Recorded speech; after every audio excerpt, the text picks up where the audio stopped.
একটা কাজ হয়ে গেল, 1 মাস ধরে করব করব করছি, কিন্তু কিছুতেই কি জানি করে ওঠা হচ্ছে না। তবে আজ আর ফেলে রাখবো না, আজ ঠিক করেই ছাড়বো। তো নমস্কার বন্ধুরা, আশা করছি সকলেই খুব খুব ভালো আছো, সেই সঙ্গে আমিও খুবই ভালো আছি।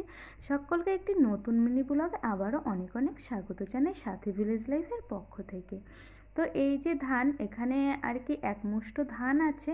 এটা হলো ধানটা পাকার আগে আর কি এই ধানটা কেটে নিয়ে আসে আমাদের প্রতিবারই। তো বড় মার কাছে দিয়েছিলাম, বড় মা কেটে দিল, আর এখন আমি আর কি এটাকে বেছে রাখবো। তো চলুন এই ধান রাখার পেছনের গল্পটা আপনাদের সবার সঙ্গে শেয়ার করি।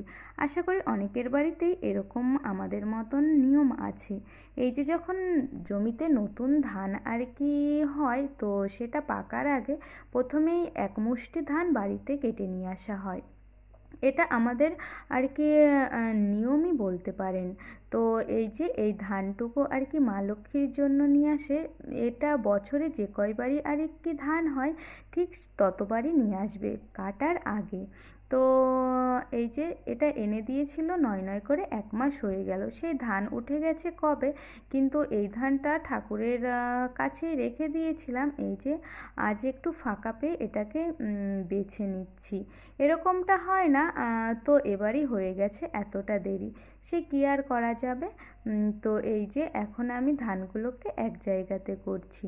আসলে আমাদের চাষি বাড়ি তো অনেক নানান নিয়ম কানুন থাকে, এটা তার মধ্যেই একটা।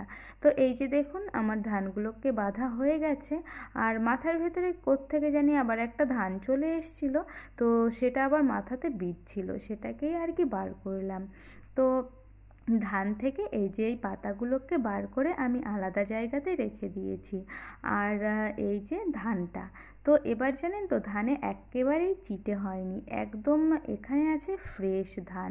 তো আসছে বৃহস্পতিবার আর কি এটাকে বেঁধে দেব।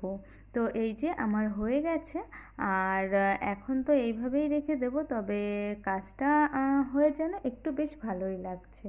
তো এখানে হয়েছে আরেকটা অবাক করা কাণ্ড। আমাদের দুটো মুরগি আছে।